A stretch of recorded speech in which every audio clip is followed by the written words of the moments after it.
नमस्कार। आज का हमारा टॉपिक है मनुष्यता, जिसके रचयिता राष्ट्रकवि श्री मैथिली शरण गुप्त जी हैं। इनकी कविता को पढ़कर मैं व्याख्या करूँगा।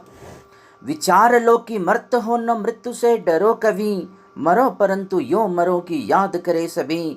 हुई न सुमृत तो वृथा मरे, वृथा जिए मरा नहीं कि जो जिया न आपके लिए। वही पशु प्रवृत्ति है कि आप ही आप चरे, वही मनुष्य है कि जो मनुष्य के लिए मरे। इन पंक्तियों के माध्यम से मैथिली शरण गुप्त जी कह रहे हैं कि आप याद रखो कि आप मरणशील हो।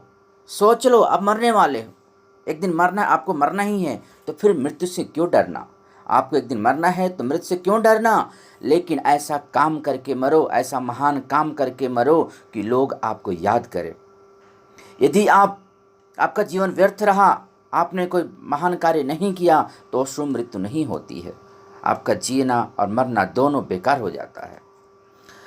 और उस व्यक्ति का मरना नहीं होता है जो दूसरों के लिए जीता नहीं है। यह तो पशु प्रवृत्ति है, यह तो जानवरों का स्वभाव है जो अपने आप के लिए करते हैं। अरे मनुष्य तो वो होता है जो मनुष्य के लिए मरता है। उसी उदार की कथा सरस्वती बखानती, उसी उदार से धरा कृतार्थ भाव मानती। उसी उदार की सदा सजीव कीर्ति कूजती, तथा उसी उदार को समस्त सृष्टि पूजती। अखंड आत्म भाव से असीम विश्व में भरे, वही मनुष्य है कि जो मनुष्य के लिए मरे। इन पंक्तियों का भाव है कि उदार व्यक्ति की माँ सरस्वती विद्या की देवी स्वयं बखान करती हैं, प्रशंसा करती, अर्थात उनका नाम किताबों में लिखा जाता है, वे अमर हो जाते हैं। कौन से लोग?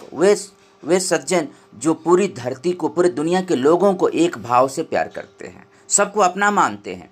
ऐसे लोगों की कीर्ति, यश पूरी दुनिया में फैलता है।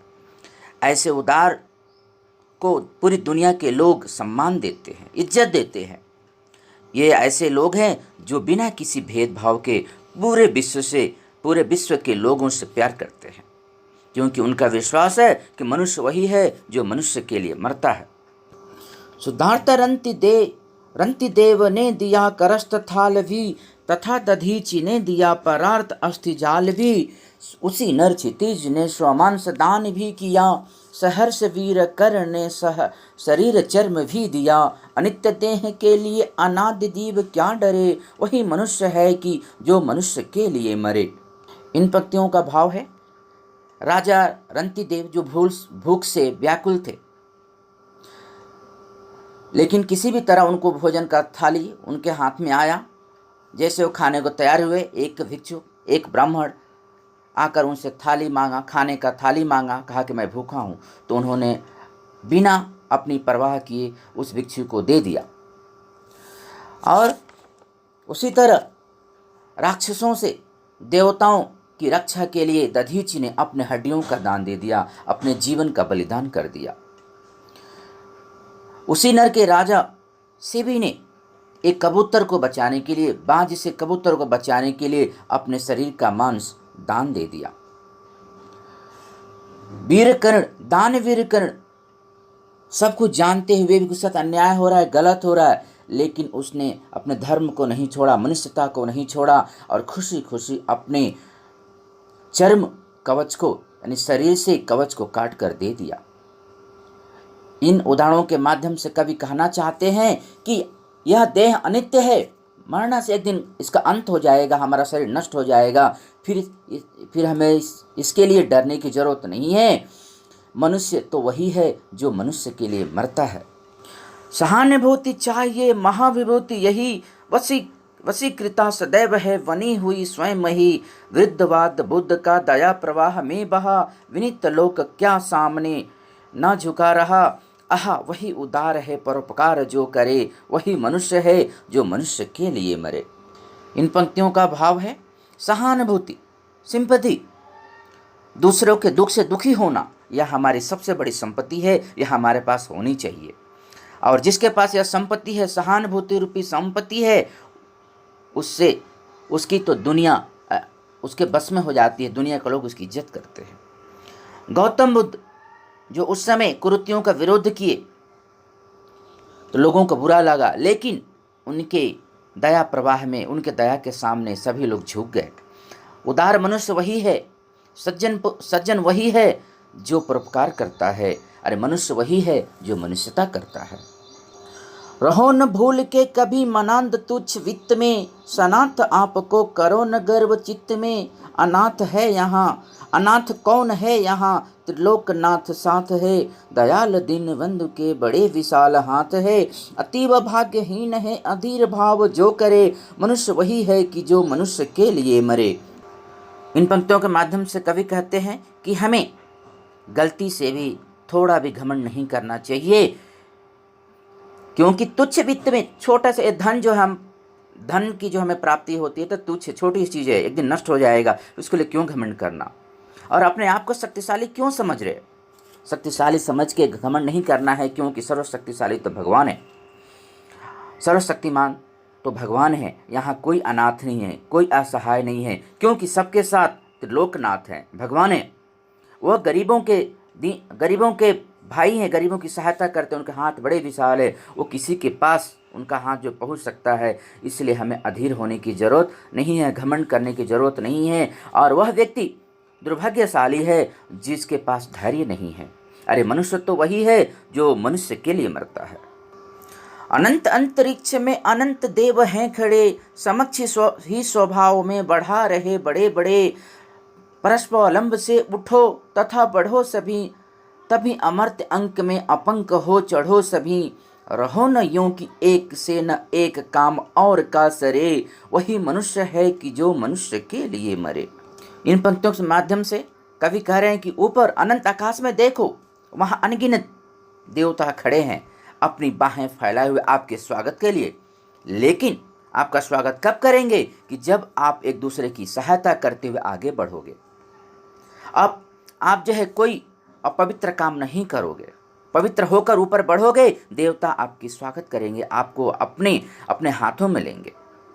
आप ऐसा काम करो कि जिससे सबका भला हो, कोई एक ऐसा काम नहीं करोगे जिससे किसी का भला नहीं हो। मनुष्य वही है जो मनुष्य के लिए मरता है, मनुष्य के लिए जीता है। मनुष्य मात्र बंधु है, यही बड़ा विवेक है। पुराण पुरुष स्वयं भू पिता, प्रसिद्ध एक है। फलानुसार कर्म के अवश्य बाह्य भेद है, परंतु अंतरक्य में प्रमाणभूत वेद है। अनर्थ है कि बंधु हुई न बंधु की व्यथा हरे, वही मनुष्य है कि जो मनुष्य के लिए मरे। इन पंक्तियों का अर्थ है कि मनुष्य का सबसे बड़ा विवेक यही है कि संसार के सभी मनुष्यों को, सभी मानवों को अपना भाई, अपना बंधु समझे। ऐसा क्यों? कि यह हमारे पुराणों में भी लिखा हुआ है। हमारे पुराणों के अनुसार भी सबके पिता एक ही हैं। स्वयं भूम पिता, ब्रह्मा स्वयं जो खुद पैदा हुए और पूरी दुनिया के लोगों के पिता है, सब उनकी संतान हैं। इस तरह भी हम सब आपस में भाई भाई हैं। हाँ, बाह्य रूप से हम अपने कर्मों के अनुसार अलग हैं, लेकिन अंदर से एक ही हैं। इसका प्रमाण हमारे वेदों में भी है। और यह अनर्थ है, यह अनर्थ हो जाएगा कि एक भाई दूसरे भाई की दुख दर्द को न समझे, उसकी समस्याओं को न समझे, उसके दुखों को दूर न करे। अरे मनुष्य तो वही है जो मनुष्य के लिए जीता है, मनुष्य के लिए मरता है, हमेशा मानवता करता है। चलो अभिष्ट मार्ग में सहर्ष खेलते हुए, विपत्ति विघ्न में जो पड़े उन्हें ढकेलते हुए। घटे न हेल मेल हाँ, बढ़े न भिन्नता कभी, अतर्क एक पंथ के सतर्क पंथ हो सभी। तभी समर्थ भाव है कि तारता हुआ तरे, वही मनुष्य है कि जो मनुष्य के लिए मरे। इन पंक्तियों का अर्थ है कि आप अपने अभिष्ट मार्ग पर, अपने इच्छित मार्ग, जो भी जीवन में आपका लक्ष्य है, उसको प्राप्ति के लिए सहर्ष खुशी खुशी चलते रहो। रास्ते में जो भी विघ्न, परेशानी, बाधा है उसको हटाओ। लेकिन एक बात का हमें ध्यान रखना है कि हमारा प्रेम न घटे, आपस में दूरियां न बढ़े। और सभी पंथ के लोग, चाहे किसी भी संप्रदाय, किसी भी जात धर्म के लोग हों, सभी सतर्क होकर, सावधान होकर एक ही ईश्वर की प्राप्ति की ओर एक साथ चले। और जो भी समर्थ हैं, आप आगे बढ़ो, लेकिन दूसरे को लेकर किसी को मत छोड़ो, सबको एक साथ लेकर आगे बढ़ो। क्योंकि मनुष्य वही है जो मनुष्य के लिए करता है, मनुष्य के लिए मरता है। मेरी व्याख्या सुनने के लिए आप लोगों को बहुत बहुत धन्यवाद। एक और बात आप लोगों से निवेदन है कि इस चैनल को सब्सक्राइब करें। यदि सब्सक्राइबर की संख्या अधिक हो जाएगी तो यूट्यूब से पैसे आएगा और वह पैसे उत्थान फाउंडेशन के अकाउंट में जाएगा, और यह एक ऐसा फाउंडेशन है जो गरीब लोगों की सहायता करता है और साथ साथ में पौधारोपण भी करता है। एक बार फिर से आप सभी को बहुत बहुत धन्यवाद। जय हिंद, जय हिंदी, जय भारत।